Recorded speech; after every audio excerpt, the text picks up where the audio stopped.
आइए सुनते हैं पद्मिनी एकादशी व्रत की कथा। पद्मिनी एकादशी का व्रत, जो कि अधिक मास शुक्ल पक्ष की एकादशी को इसे पद्मिनी एकादशी के नाम से जाना जाता है।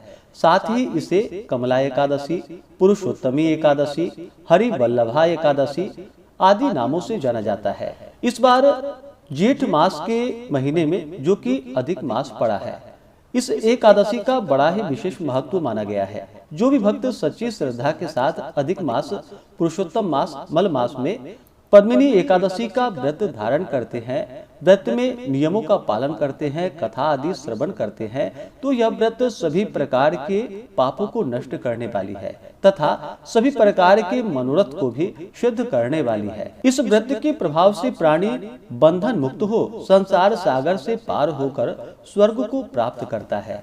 इस दिन विशेष प्रकार से भगवान विष्णु, माता लक्ष्मी, भगवान पद्मनाभ की पूजा करनी चाहिए। साथ ही इस दिन श्री राधा कृष्ण की युगल मूर्ति की पूजा और भगवान शिव, माता पार्वती का पूजन करे युगल मूर्ति का, तो यह अनंत फलदायी माना गया है। आप सभी भक्तों को पद्मिनी एकादशी व्रत की ढेर सारी शुभकामनाएं। आप सभी के जीवन में भगवान विष्णु की कृपा से आप सभी को सभी प्रकार के सुख और समृद्धि की प्राप्ति हो। तो आइए सुनते हैं पद्मिनी एकादशी व्रत की कथा। तो बोलिए प्रेम से पद्मनाभ भगवान की जय, लक्ष्मी नारायण भगवान की जय। एक बार महाराज युधिष्ठिर ने भगवान श्री कृष्ण से कहा कि हे जनार्दन, अब आप कृपा करके अधिक मास अर्थात जिसे कि मलमास, पुरुषोत्तम मास के नाम से जानते हैं, मुझे अधिक मास शुक्ल पक्ष की एकादशी व्रत की कथा सुनाइए और इसके महत्व के बारे में बतलाइए। साथ ही एकादशी का क्या नाम है, क्या पुण्य फल है और क्या क्या विधान है, सो भी कहिए। तब भगवान श्री कृष्ण बोले कि हे राजा, अधिक मास शुक्ल पक्ष की एकादशी का नाम पद्मिनी है।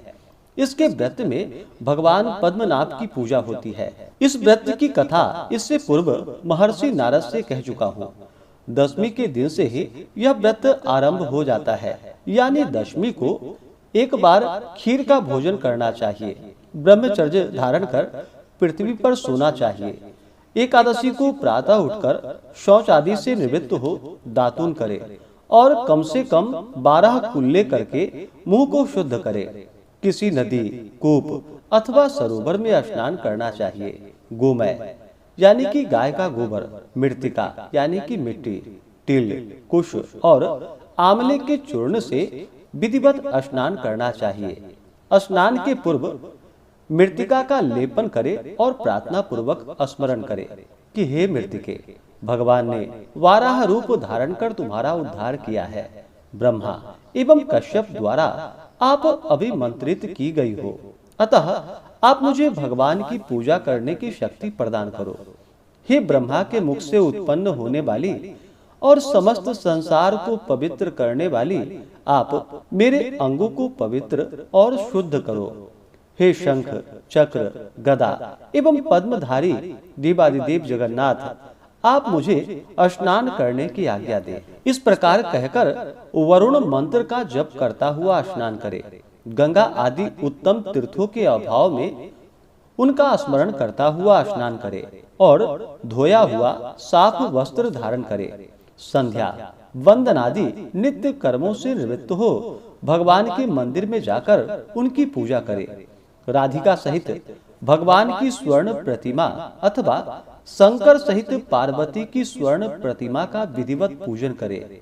धान्य के ऊपर कांसे का, तांबे का अथवा स्वर्ण या मिट्टी का कलश स्थापित करके उसके मुख पर जिस चीज का घट हो उसी का पात्र रखकर उसे सुगंधित द्रव्यों और वस्त्र द्वारा अलंकृत करे।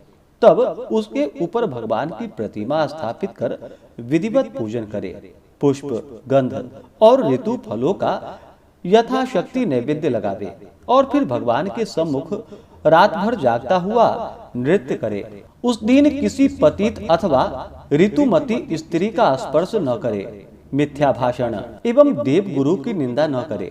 इस एकादशी का निर्जल ही व्रत करना चाहिए। अशक्त हो तो जलपान या फलाहार का अवलंबन लेना चाहिए। रात के प्रत्येक प्रहर में भगवान श्री कृष्ण या भगवान शंकर की पूजा करनी चाहिए। पहले प्रहर में नारियल का फल, दूसरे प्रहर में बिल्व फल, तीसरे प्रहर में सोना फल और चौथे प्रहर में पुंगी फल अर्पण करना चाहिए। इस प्रकार नैवेद्य लगाने से कर्मानुसार अग्निष्टोम, वाजपेयी, अश्वमेध और राजसु यज्ञ का पुण्य फल प्राप्त होता है तथा पृथ्वी में उपस्थित समस्त तीर्थों के करने का पुण्य फल प्राप्त होता है। इस प्रकार पूजन करता हुआ रात भर जागरण कर सूर्योदय होने पर स्नान कर भगवान का पूजन करे और ब्राह्मणों को भोजन कराकर भगवान की प्रतिमा एवं घट इत्यादि उसको दान करे।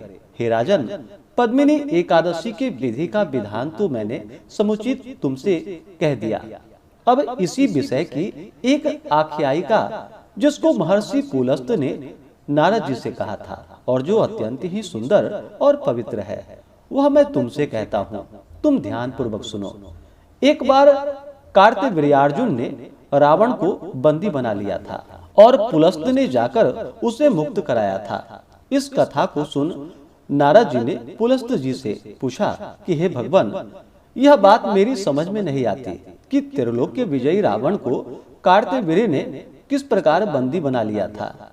नारद जी के वचन सुनकर पुलस्त जी ने कहा कि हे नारद, अब तुम कार्तवीर्य के उत्पत्ति को सुनो तो तुम्हारी समझ में आ जाएगा। त्रेता युग में कृतवीर्य नामक एक महाप्रतापी राजा हुआ था। यद्यपि उसके महल में एक से एक सुंदरी 100 रानियां थी, तथापि पुत्र किसी को नहीं था। उस राजा ने महर्षियों के उपदेशानुसार अनेकों राजसु यज्ञ और अश्वमेध यज्ञ किए, मगर कोई परिणाम नहीं निकला। तब राजा अत्यंत उदास और दुखी रहने लगा।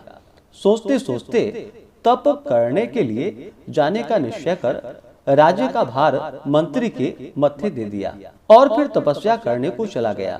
यह समाचार सुनकर उसकी एक रानी, जिसका नाम प्रमदा था, अपना वेश तपस्विनी का बनाकर राजा के साथ निकल पड़ी। वन में जाकर राजा ने 1000 वर्ष पर्यंत तपस्या की, मगर कोई फल नहीं हुआ। यह देख प्रमदा को बहुत दुख हुआ। एक दिन वह अनुसुईया के आश्रम में जाकर उनको प्रणाम कर उन्हें अपना समस्त वृतांत कह सुनाया कि हे देवी, मुझे कोई ऐसी युक्ति बतलाइए कि जिससे मेरा मनोरथ पूर्ण हो।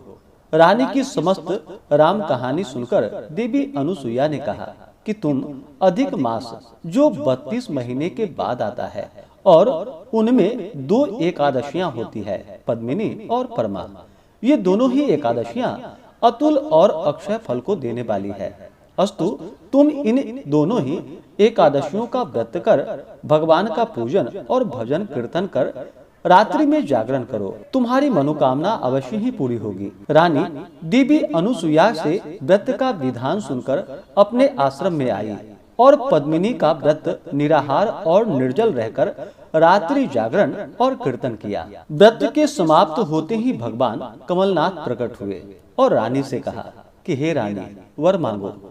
रानी ने भगवान को दंडवत प्रणाम किया और हाथ जोड़कर अनेकानेक स्तुतियों के पश्चात कहा कि हे देव, यदि आप मुझ पर प्रसन्न हो तो मेरे पति देव की इच्छा पूर्ण कीजिए। रानी के ऐसे वचन को सुनकर भगवान ने राजा से कहा कि हे राजन, तुम्हारी स्त्री ने पद्मिनी का व्रत करके मेरी आराधना और पूजन किया है। अस्तु, मैं तुमसे प्रसन्न हूँ और फिर तुमसे प्रसन्न होकर तेरी जो भी इच्छा हो वह वर मुझसे मांग लो। भगवान के ऐसे वचन को सुनकर राजा ने कहा कि हे प्रभु, यदि आप सचमुच ही मेरे ऊपर प्रसन्न हैं, तो मुझे ऐसी संतान दीजिए जो सर्वश्रेष्ठ और आपके सिवा और किसी के हाथ से न मरने वाला हो। राजा के ऐसे वचन को सुनकर भगवान तथास्तु कहकर अंतर ध्यान हो गए। राजा भी प्रसन्न हो रानी को साथ लेकर अपनी राजधानी में लौट आया। यथा समय रानी प्रमदा के गर्भ से कार्तवीर्य का जन्म हुआ, जिसके समान तीनों लोकों में कोई नहीं था। यही कारण है कि उसने रावण को बंदी बना लिया था। इस प्रकार कथा कहकर पुलस्त ने नारद से कहा, इसमें आश्चर्य का कोई विषय नहीं है। पद्मिनी एकादशी का महान प्रभाव है। श्री कृष्ण जी बोले कि हे राजन, इस व्रत को तुम भी बंधु बांधवों समेत करो, तुम्हारा भी कल्याण होगा। भगवान के आज्ञा अनुसार महाराज युधिष्ठिर ने भ्राताओं सहित इस व्रत को किया। मलमास यानी कि अधिक मास पुरुषोत्तम मास की एकादशी का व्रत करने वाला महान पुण्य का भागी होता है।